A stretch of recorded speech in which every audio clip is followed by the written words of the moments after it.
Em 2015, foi sancionada pela Presidência da República a lei que criou a reforma eleitoral. Ela é considerada por muitos juristas a maior mudança já feita na área. Para falar sobre este assunto, o programa Saiba Mais de hoje recebe o Dr. Rodrigo Pedreira, ele que é advogado especialista em direito eleitoral. Doutor, muito obrigado pela presença, pela participação aqui no Saiba Mais. Eu que agradeço. Vamos começar então nossa conversa com relação aos prazos. As principais mudanças foram nos prazos? Quais são essas alterações? Exato. Uma das principais mudanças da reforma eleitoral foi a questão do prazo, porque a campanha eleitoral agora ela encurtou. Então, por exemplo, o prazo para convenções é aquele momento em que o candidato é escolhido pelo partido para disputar as eleições. Antes ele era em junho, agora ele é do período de 15 de julho a 5 de agosto. Então, já mais próximo à eleição. O período para apresentar o registro de candidatura, que é aquele momento em que o candidato e o partido, na verdade, apresenta à Justiça Eleitoral o candidato para verificar se ele preenche todas as condições de elegibilidade ou se ele está inelegível, agora é 15 de agosto, né? Antes era 5 de julho. Outro prazo muito importante também alterado é a questão da filiação partidária. Antes, o candidato ele deveria estar filiado a 1 ano da eleição. Agora são 6 meses.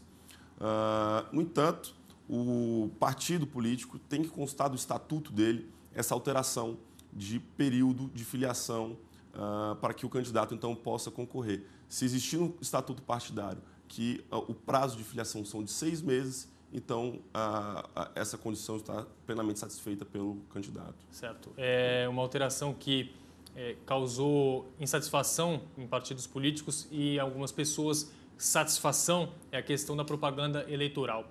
Houve uma diminuição? Qual a principal mudança nessa área? Bom, antes era permitido, então, faixas, placas, enfim, muita propaganda de rua. Então, tudo isso está proibido. Na verdade, a única forma do eleitor agora se expressar que apoia algum candidato é através de uma faixa de 50 centímetros quadrados, então uma faixa muito pequena, que deve ser de adesivo, de forma adesivo ou papel, e aí sim pode grudar na sua residência, no seu portão, não pode mais pintura de muro. Então, toda essa propaganda de rua está proibida, a não ser também panfletos, isso pode ainda. Uma outra questão de propaganda eleitoral que houve uma alteração significativa é a propaganda de televisão. Houve um encurtamento desse período de propaganda veiculada na televisão e no rádio. Aumentou-se as inserções, aquela propaganda de 30 segundos a 1 minuto. Então, para que, acredito eu, o eleitor tenha um acesso maior à proposta dos candidatos, porque aquelas propagandas enormes de bloco não estavam mais surtindo efeito, então são inserções que estão agora sendo priorizadas. Enfim, e 60% desse período, dessa propaganda de inserções é para o prefeito e 40% para os vereadores. Certo. Isso na parte da televisão. Isso. Internet teve alguma alteração também ou lá a publicidade, a propaganda é ilimitada? Uma questão importante que houve uma alteração é a questão da propaganda antecipada. Muitos candidatos eles eram punidos por veicular na internet, nas suas redes sociais, suas propostas e pedidos de voto na internet. Agora, a lei também, essa reforma eleitoral, ela alterou o artigo 36A, em que prevê a possibilidade do candidato pedir apoio. Ele não pode pedir voto, né, mas ele pode pedir apoio, pode apresentar as suas ideologias, seus ideais, suas propostas. Ele só não se pode apresentar, só não pode pedir voto. O restante, ele pode fazer críticas, isso não tem nenhuma vedação. Agora, realmente, houve uma ampliação dessa possibilidade de manifestação política do candidato nas redes sociais. Certo. Mudando um pouquinho de assunto, a questão das doações. A gente recentemente teve até aqui no Supremo Tribunal Federal essa questão de quem pode doar, quem pode receber. Teve bastante alteração também nisso, né doutor? E é uma das principais essa mudança, né? É uma das principais alterações. Porque agora só pessoa física pode doar. Pessoa jurídica não pode doar mais. E o limite de doação da pessoa física é de 10% do rendimento bruto do ano anterior. Então, esse é o limite, né, da pessoa física doar para candidato. Uma outra questão muito importante também, que agora a Justiça Eleitoral ela disciplina o valor máximo das campanhas. Antes, os partidos que determinavam, agora a Justiça Eleitoral ela tabela, faz uma tabela, identificando cada município quanto cada candidato pode gastar na sua campanha. E aí utilizam como base, como parâmetro, as últimas eleições municipais, e aí coloca 70% desse valor, e aí sim se atinge o máximo de gasto para as eleições agora desse ano de 2016. Nas outras, que são para as que não são de vereadores e de prefeitos, também vão ser seguidos os mesmos critérios? Exato. Como que ficou a questão dos gastos para deputados federais, estaduais, distritais e governadores e presidentes? Da mesma forma, o Tribunal Superior Eleitoral, um ano antes da eleição, vai vai apresentar uma resolução, e nessa resolução vai estar também estabelecido o limite de gasto de cada candidato para cada cargo, deputado federal, distrital, estadual e assim por diante. Certo. A questão da fidelidade partidária também teve alteração? Teve alteração. Uma alteração muito importante, que é a questão dos 7 meses antes do fim do mandato. Aquele parlamentar que exerce o cargo e queira trocar de partido, ele pode trocar sem nenhum problema, se ele, 7 meses antes do fim do seu mandato, ele mudar de partido. Antes, isso não era possível, a não ser que você apresentasse uma justa causa. Quais são as justas causas? Perseguição, mudança de ideologia do partido, criação de nova legenda, fusão de legendas, né? E também a nova legislação, ela tirou do texto a questão da fusão e criação de partido. Então, caso você crie um novo partido, se o parlamentar mudar para essa nova agremiação partidária, em tese ele perderia o seu mandato, seria cassado. No entanto, uma liminar do ministro Luiz Barroso foi deferida essa liminar no sentido de que os novos partidos, foram criados 3 partidos no meio do ano passado, em que, então, caso o parlamentar mude para esses 3 partidos, ele tem o seu mandato assegurado, certo, com base no princípio da segurança jurídica, né?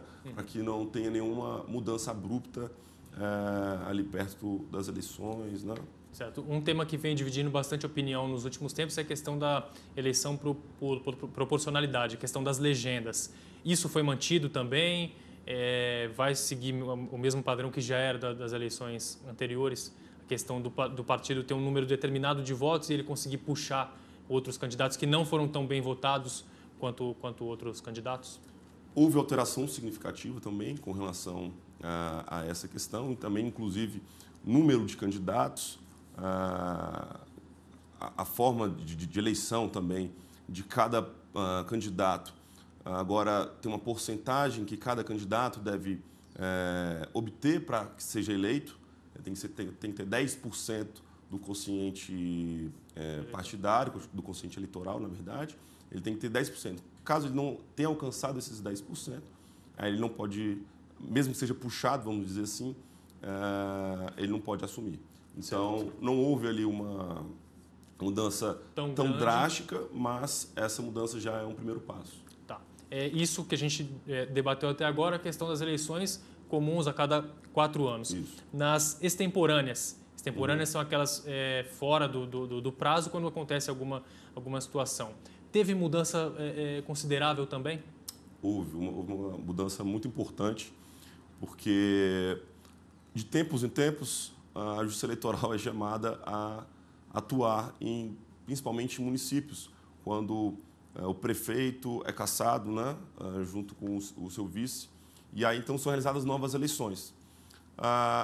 Agora, a nova legislação, ela prevê que sempre serão realizadas novas eleições, e eleições diretas, porque em alguns municípios a legislação municipal ela previa que a partir do 3º ano as eleições seriam indiretas. Agora não, sempre direta, a não ser nos 6 meses anteriores à eleição. Aí a eleição será da forma indireta. Então, o legislador, ele, então, quis prevalecer, quis prestigiar a participação popular, né? Quis, então, que o eleitor vá à urna e realmente escolha o seu candidato. Não fique na mão da Justiça Eleitoral a escolha de quem irá governar o seu município, porque antes o segundo colocado ele tinha um papel fundamental, porque se o primeiro colocado não tivesse alcançado 50% dos votos, o segundo colocado assumiria. Agora não existe mais isso. Sempre novas eleições. Tá certo. A questão da prestação de contas também é um tema muito importante, feita sempre antes da campanha. Como que fica essa situação no caso de rejeição das contas do candidato? Tá. Ele pode ser punido de alguma forma? A legislação também, a reforma eleitoral, ela trouxe um dispositivo específico sobre isso. A rejeição de contas não acarretará nenhuma consequência em relação à elegibilidade. Existe uma representação baseada no artigo 30A da Lei das Eleições, que prevê a cassação no caso de arrecadação ou gastos ilícitos de campanha. No entanto, a rejeição de contas não traz nenhuma irregularidade, nenhuma ilicitude para o futuro do candidato.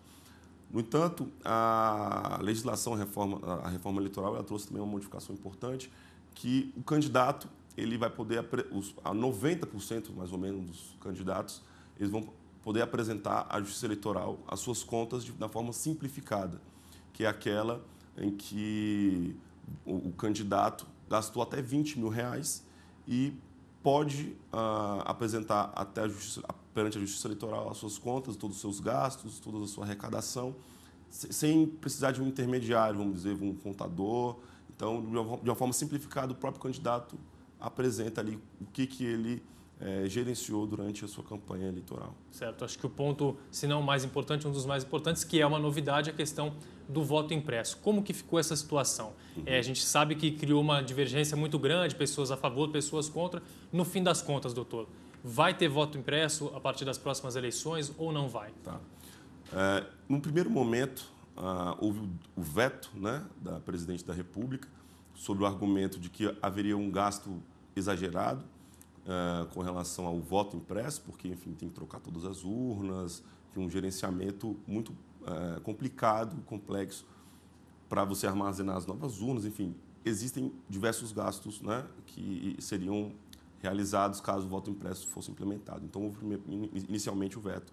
Em seguida, a Câmara derrubou o veto. Então, em tese, o dispositivo existe, né, fica mantido. No entanto, a Justiça Eleitoral já se prontificou, já informou os eleitores, enfim, a comunidade de uma forma geral, da impossibilidade técnica de implementar para as eleições deste ano o voto impresso. Pode ser que haja alguma modificação até lá, mas acredito que não. Infelizmente, nesse ano de 2016, nós não podemos contar com o voto impresso. Só para a gente fechar, nós falamos de prestação de contas, de voto, enfim, de todo esse universo da questão eleitoral. Não tem como a gente falar dessa parte eleitoral, eleições, sem falar do povo. Vale a gente frisar que todas as informações, tudo é sempre divulgado e o público tem acesso a todos esses dados, né, doutor? É verdade. A Justiça Eleitoral tem um site muito bom, o site do TSE, www.tse.jus.br. Ali todas as informações pode ter acesso de forma gratuita. Não tem nenhum problema, é muito fácil de acessar, e ali tem quantidade de votos do seu candidato, todo o histórico do seu candidato, quanto que ele gastou nas últimas eleições, tudo que ele tem, ali tem a prestação de contas da vida pessoal, vamos dizer assim, como se fosse um imposto de renda do próprio candidato que ele declara à Justiça Eleitoral. Enfim, o site é excelente e fica a dica para todos os eleitores a acessarem o site do TSE. Tá certo. Doutor Rodrigo Pedreira participando aqui do Saiba Mais. Obrigado pela participação, doutor. Eu que agradeço mais uma vez. O Saiba Mais de hoje fica por aqui. Até a próxima.